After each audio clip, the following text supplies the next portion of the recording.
Hello, and welcome to Make a Difference, the show about how volunteers are making a difference every day here in Montgomery County.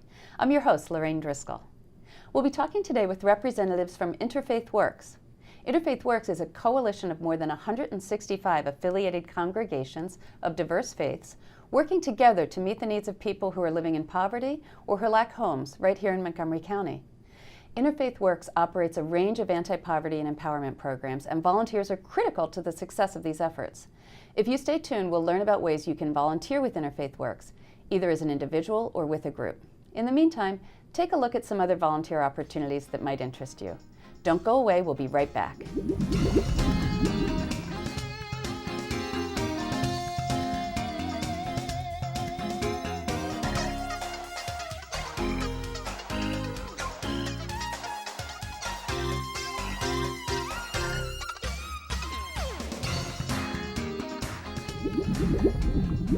Welcome back to Make a Difference. I'm your host, Lorraine Driscoll. Joining us are Samantha Crosby, a caseworker with Interfaith Works, and Yahav Lachovizer, a longtime volunteer with the organization, who's now an employee. We're here to learn about ways you can get involved in some of the engaging volunteer opportunities they offer. Samantha, Yahav, thank you so much for joining us. Thank you for having us. Thank you. So, why don't we start? Why don't you tell me about Interfaith Works? What's the mission? How'd you get started? Sure. So Interfaith Works was founded in 1972. We are a large nonprofit that works throughout Montgomery County, covering the spectrum of poverty. So we do everything from vocational services to emergency shelters to daytime overnight shelters. Our largest program is the Interfaith Clothing Center, which is how we have Yahav here. And our mission is to pursue social justice with an emphasis on identifying and meeting the needs of the poor by leading and engaging Montgomery County's faith communities in service, education, and advocacy. So our affiliated congregations, which you said is 165, they're the heartbeat of the agency. That's right. Yeah, so those are the people that we often turn to for volunteering. There's some financial contributions. But when we need help, a lot of times what they're trying to do for their community is the same thing that we want to do in our community, which is help Montgomery County's most vulnerable. So tell me, so you're located, you have offices, what parts of the county? So we are scattered throughout Montgomery County. So we are in Rockville, we are in Gaithersburg, Silver Spring. And the goal there is to reach as many people as possible. Okay.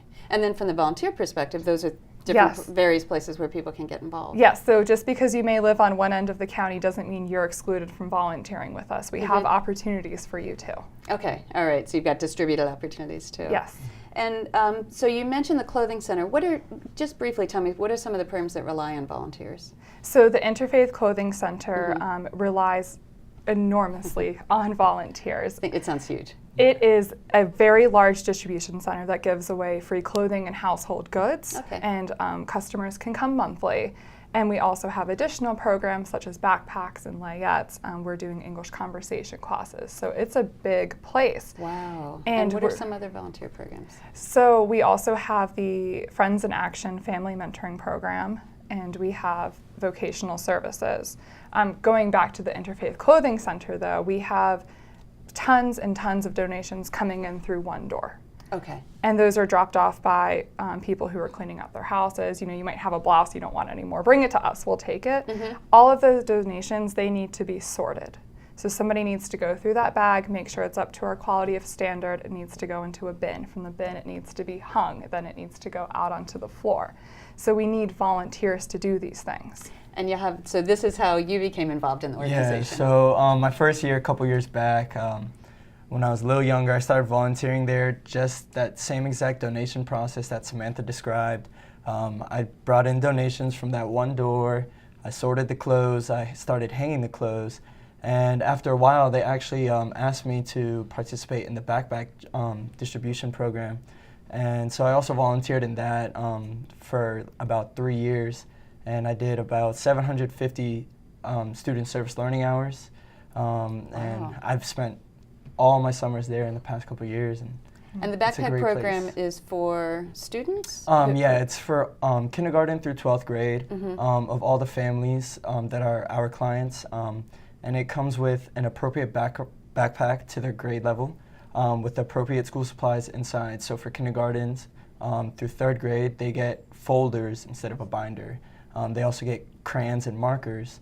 As a high schooler student from 9th to 12th grade, they get the 2-inch binder with the filler paper and pencils and pens. Okay, So, terrific. yeah. Terrific. Yeah, and I think it would be important to note that everything in our backpacks we give out is brand new. Yes. Oh, It wonderful. is all brand new. Yeah. So the kids come to school like any other kid. Yes. Yeah, Um, that's one thing that the kids look forward to every year is they don't get much.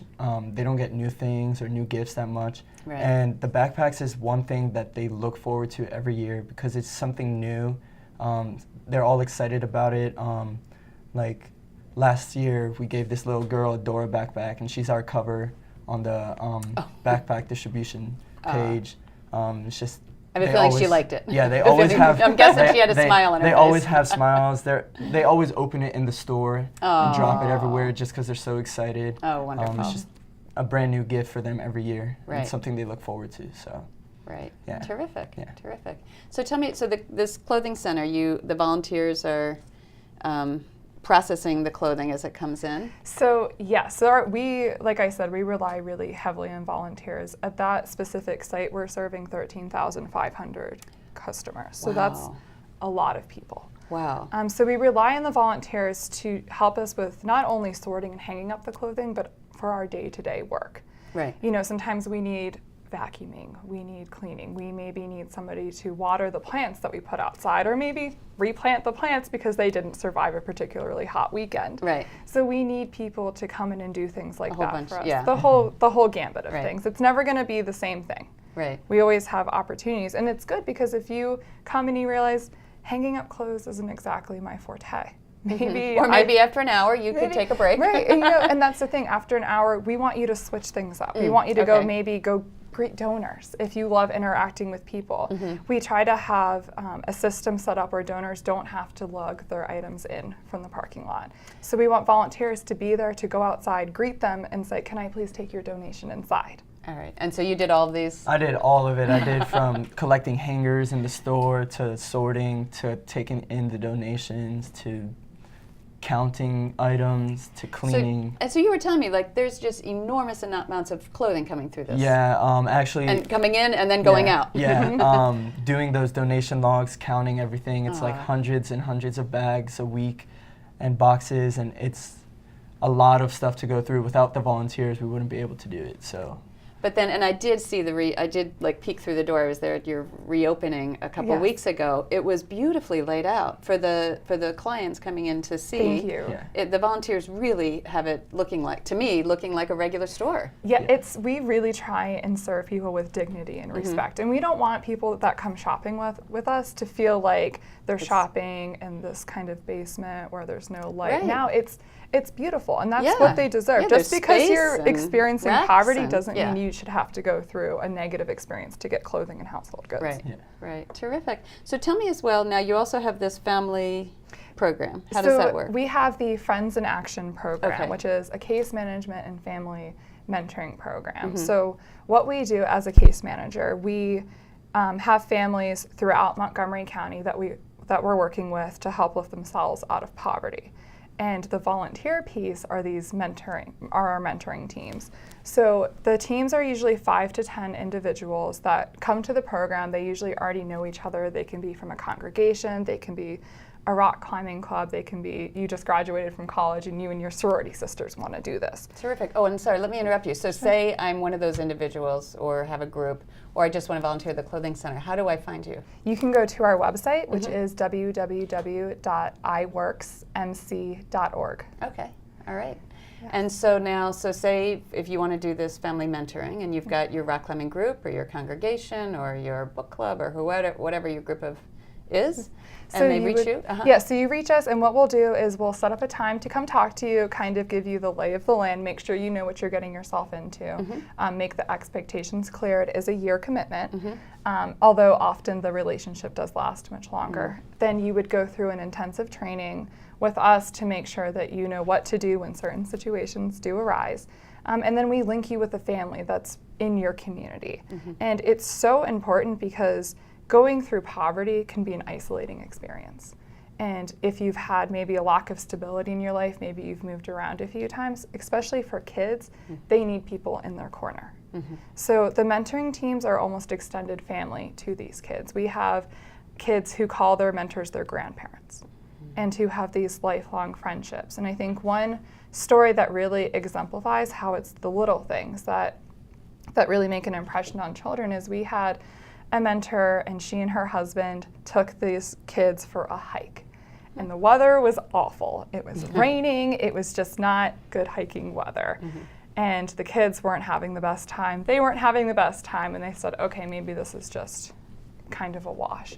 You know, they walk back, they're looking at, well, there's this type of tree, here are the frogs, here are the tadpoles, things like that, not thinking anything of it.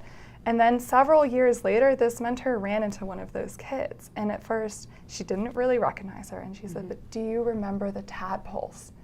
You showed us the tadpoles, and you showed us, you know, all of these things in nature. Oh. And we remember that. So it's not these fancy birthday parties that makes the impact on kids. It's the little things that someone took the time to show them this is how a tadpole turns into a frog. Right. And that was this magical story that, and it made an really impact. That they remembered. Yes. Years later. Wow. So what are some of the other things that they might do? What are some of the other typical? So a lot of things that are like typical outings maybe. So let's say you're going to Home Depot and you're one of our mentors. I would love for you to take one of these kids with you, because Home Depot to an adult, it's not the most exciting place all of the time. Right. And you know, you might go and get your light bulb and go out, but to a child, there are endless opportunities. What's this? What's this? Yeah, the boards, the drawers with screws. Exactly. And learning and context about life. It's, you know, like feeding into a child's natural curiosity, which is so important to nurture, because that's where the love of learning comes from. So taking them, this is how we go to the grocery store, and okay, I'm going to give you $10 and we're going to Five Below. How are you going to make your $10 stretch? You know, you can get this item, or you can get several little items. And things like that, or maybe taking them down to one of the museums in DC to have a cultural experience that, because mom works weekends and kids in school, they can get to. Right. And you were telling me sometimes the group splits up and takes the mom out for a diner. Yes. So meal and the kid. Right. So, you know, sometimes, and mom needs, you know, mom and dad, every parent needs support, because parenting is so difficult. And with poverty. Right, you're adding a whole nother layer of wants and needs to your children. So having these teams come in gives mom and dad a best friend, someone to bounce ideas off. If your child may be experiencing problems in school and you don't know how to read an IEP, or you've never been to an IEP meeting, our mentors will go with you. Awesome. Okay, and unfortunately we're out of time, but tell me one more time, if people want to volunteer with Interfaith Works with a variety of things you have, how do they find you? They can go to our website, which is www.iworksmc.org. Awesome. Well, thank you so much for coming and telling us about all these individual and group ways to volunteer, and I hope you get some new volunteers. Thank you. Thanks for having us. And Samantha, thank you for joining us. Thank you. We've been talking today with Samantha Crosby and Yahav Lachovizer of Interfaith Works. For more information about volunteering in Montgomery County, please contact the Volunteer Center at 240-777-2600 or visit their website at www.montgomeryserves.org. Remember, as a volunteer, you can make a difference.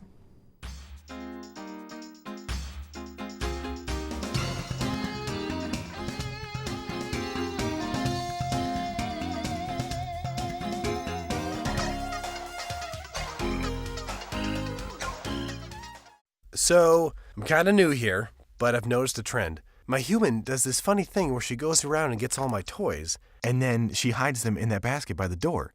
It's like, hello, that's where you put it last time. You were the worst at hide and go seek. In Montgomery County, we have a goal to reduce waste and recycle 70% of all waste by 2020. By recycling and reducing waste, we save natural resources and make our community even better.